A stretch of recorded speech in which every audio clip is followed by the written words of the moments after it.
కూడినటువంటి భక్తల్ పురవాసులందరికీ, ఇక్కడ వచ్చినటువంటి యువకులందరికీ, ఇక్కడికి వచ్చినటువంటి మాతృమూర్తులందరికీ కూడా నా శిరస్సు వచ్చి నమస్కారాలు తెలియజేసుకుంటున్నాను. మిత్రులారా, మీకు తెలుసు, ప్రతి సంవత్సరం ఫిబ్రవరి 19 రాగానే ఛత్రపతి శివాజీ మహారాజుని గుర్తు చేసుకుంటూ ఆయన యొక్క లక్ష్యం, ఆయన యొక్క సంకల్పం, హైందవీ స్వరాజ్యం కోసం ఆయన చేసినటువంటి పోరాటం, ఆయన వేసిన పునాదుల మీద ఈ భారతదేశం యొక్క చిత్రపటం చెక్కబడిందని మీకందరికీ తెలిసిన విషయమే. దాన్ని గుర్తు చేసుకుంటూ ఈరోజు గ్రామ గ్రామాల, ప్రతి పట్టణాల, ప్రతి గల్లీలో కూడా ఆ శివాజీ విగ్రహాన్ని పూజిస్తూ, ఆయనను గుర్తు చేసుకుంటూ, ఆయన యొక్క వీరత్వాన్ని, ఆయన యొక్క శౌర్యాన్ని, ఆయన యొక్క స్ట్రాటజీని మనమందరం కూడా మననం చేసుకుంటాం. మీకు తెలుసు, ఈ యొక్క భారతదేశం అప్పుడు అఖండ భారతదేశం, పాకిస్తాన్తో సహా, బంగ్లాదేశ్తో సహా, కొద్ది భాగం ఆఫ్ఘనిస్తాన్తో సహా భారతదేశం అనేది అఖండ భారతదేశంగా ఉండే ప్రదేశం. అటువంటి సమయంలో ఈ యొక్క భారతావని కొన్ని వందల సంస్థానాలుగా విడిపోయి ఎక్కడికక్కడ సంస్థానాధీశుల చేతుల్లో, రాజుల చేతుల్లో పాలన సాగినటువంటి అటువంటి సమయంలో మన భారతదేశం పైన విదేశీ దుష్కరుల యొక్క దృష్టి పడింది, వాళ్ళ యొక్క దుష్ట చూపు పడింది. వాళ్ళు భారతదేశానికి కొల్లగొట్టడానికి, మనల్ని దోచుకోవడానికి భారతదేశానికి వచ్చారు. దోచుకొని వెళ్ళిపోదామనుకున్నారు. ఇక్కడ ఉన్నటువంటి బంగారం, వజ్ర వైడూర్యాలు, ధాన్యాలు అన్నిటినీ దోచుకొని వెళ్ళిపోదామనుకున్నారు. ఇక్కడ ఉన్నటువంటి గుళ్ళను, వాటన్నిటినీ కూడా దోచుకొని వెళ్ళిపోదామనుకున్నారు. ఇక్కడికి వచ్చిన తర్వాత వాళ్ళకు ఈ బంగారం, వజ్ర వైడూర్యాల కంటే కూడా వాళ్ళకి ఇక్కడ ఉన్నటువంటి అనైక్యత, ఇక్కడ ఉన్నటువంటి రాజుల మధ్యలో ఉన్నటువంటి విభేదాలు చూసి, అరే వీళ్ళంతా ఇంత పిచ్చోళ్ళు ఉన్నారు కదా, మనం దోచుకొని పోయేం చేస్తాం, ఆడపోయి మళ్ళీ ఆడ కూడా అడుక్కోవాల్సి వస్తుంది, చిప్ప పట్టుకొని తిరగాల్సి వస్తుంది, ఇక్కడనే సెటిల్ అయ్యామని చెప్పేసి ఇక్కడ ఉన్నటువంటి రాజుల మధ్యలో కుట్రలు అన్ని, వాళ్ళ రాజ్యాలని వీళ్ళు కలగదీసుకొని, వాళ్ళ రాజ్యాలని, వాళ్ళ యొక్క విషయాలని తీసుకొని ఇక్కడే సెటిల్ అయిపోయారు. మీకు విషయం తెలుసు, అల్లకల్లోలం సృష్టించారు. హిందూ అనేవాడు బతకలేనటువంటి పరిస్థితి తీసుకొచ్చారు. ఒక్కో రాష్ట్రంలో, ఒక్కో రాజ్యంలో ప్రతి ఒక్క రాజును ఓడిస్తూ, ఆ రాజ్యంలో ఉన్నటువంటి ప్రతి ఒక్క గుడిని పుచ్చుకుంటూ, ఆ రాజ్యంలో ఉన్నటువంటి మహిళలను అత్యాచారం చేస్తూ, ఆ రాజ్యంలో ఉన్నటువంటి సంపదనంతా కొల్లగొట్టి ఈ దేశాన్ని పాలిస్తూ, వాళ్ళకు తిరుగు లేకుండా 11వ శతాబ్దంలో మహమ్మద్ గజనీ ఈ దేశంలో ఎంటరై మొట్టమొదట సోమనాథ మందిరాన్ని దోచుకుంది.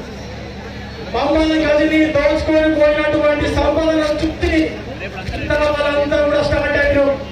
అరే ఇక్కడ మంచిగా ఉందంట సంపద, ఎవడు అడిగేటోళ్ళు లేడు, ఎవడు ఎదురించేటోళ్ళు లేడు, వాళ్లకు ధైర్యం లేదు, వాళ్లకు ఐక్యత లేదు, వాళ్ళను వాళ్ళు కొట్టుకొని చేస్తున్నారు. పాడి భారతదేశం బోధం, మహమ్మద్ గజనీ సోమనాథ్ ఆలయం దోచుకున్నాడు, మనం ఇంకా ముందు మిగతా ఆలయాలన్నీ కూడా దోచుకుందాం, మొత్తానికి భారతదేశాన్ని సర్వనాశనం చేద్దామని చెప్పేసి మహమ్మద్ గజనీ తర్వాత కుతుబ్ షాహీలు వచ్చిరు, మొఘలులు వచ్చిరు, సుల్తాన్లు వచ్చిరు. వీళ్ళందరూ వచ్చి దేశమంతా విస్తరించి అక్కడ పక్కన మొఘలులు, ఇక్కడ కిందికి వస్తే సుల్తానులు, అక్కడ పక్క కుతుబ్ షాహీలు, వీళ్ళందరూ దోచుకొని సుఖంగా జీవిస్తూ ఇంకొకరికి కండ కొట్టింది. బ్రిటిషర్లకి, పోర్చుగీస్ వాళ్ళకి, డచ్లకి. అరే ఇక్కడ ఏదో ఆఫ్ఘన్ వీళ్ళంతా కూడా బాగా దోచుకొని బాగా రాజ్యాలు ఏడుతున్నారు, మనమేం తక్కువ చేసినామో మనం కూడా పోదాం అని చెప్పేసి వాళ్ళు కూడా బ్రిటిష్ వాళ్ళు, పోర్చుగీస్ వాళ్ళందరూ వచ్చింది. అంతటి దారుణమైన పరిస్థితులు భారతదేశంలో ఉన్నప్పుడు మహాభారతంలో శ్రీకృష్ణుడు చెప్పినట్టు యదా హి ధర్మస్య గ్లానిర్భవతి భారత అభ్యుత్థానమధర్మస్య సంభవతి యుగే యుగే అని చెప్పేసి ఎట్లయితే శ్రీకృష్ణుడు చెప్పిండో అదే విధంగా ఇక్కడ దక్కడు పీఠభూమిలో ఒక వీరుడు జన్మించిండు. ఆ వీరుడు పేరే ఛత్రపతి శివాజీ మహారాజ్.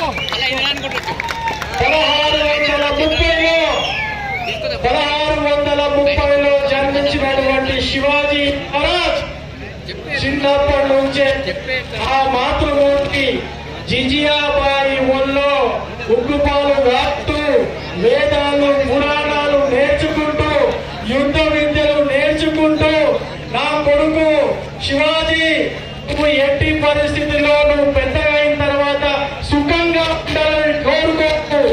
ఈ భారతదేశం ఈ అఖండ భారతదేశం అల్లకల్లోలంగా తయారైంది. ఈ దుష్కరులు వచ్చి మన యొక్క సాంప్రదాయాన్ని మన యొక్క సనాతన ధర్మాన్ని నాశనం చేస్తున్నారు. నువ్వు పెద్దగా వీళ్ళ పని పట్టాలి. వీళ్ళు ఎక్కడి నుంచి వచ్చిరో అక్కడికి వీళ్ళని తరిమేయాలని చెప్పేసి జిజియాబాయి శివాజీని గదిలితం చేసింది. వెంటనే శివాజీ మహారాజ్ బాలుడు 16 ఏళ్ల వయసు 17 ఏళ్ల వయసు ఉన్నప్పుడు బీజాపూర్ సుల్తాన్కి కప్పం పెట్టడానికి పోయినటువంటి తండ్రిని కాదని శివాజీ మహారాజ్ తన సొంత తండ్రి మాట కాదని ఇక్కడ పిట్టల్లో ఉన్నటువంటి చిన్న చిన్న పిల్లల్ని ఆటవికుల్ని దగ్గర తీసుకొని పెద్ద పెద్ద వాళ్ళ దగ్గరికి పోలే, సంస్థానాధీశుల దగ్గరికి ఉన్నటువంటి చిన్న చిన్న రాజుల దగ్గరికి పోలే. మనలాంటి పిల్లల్ని జమ చేసుకున్నాడు, మనలాంటి ఆటవికులను జమ చేసుకున్నాడు. స్వరాజ్యం ఎలా సాధించాలనే ఆలోచన రేకెత్తించిండు. వెంటనే జట్టు కట్టిండు, ఆయుధాలు సమకూర్చుకున్నాడు. పోయి బీజాపూర్ సుల్తాన్ మీద పడ్డాడు. ఆ బీజాపూర్ సుల్తాన్ కోటను వశం చేసుకున్నాడు. అక్కడి నుంచి మొదలైంది హైందవీ స్వరాజ్యం యొక్క విజయ యాత్ర. ఆ తర్వాత కేవలం 3 సంవత్సరాల్లో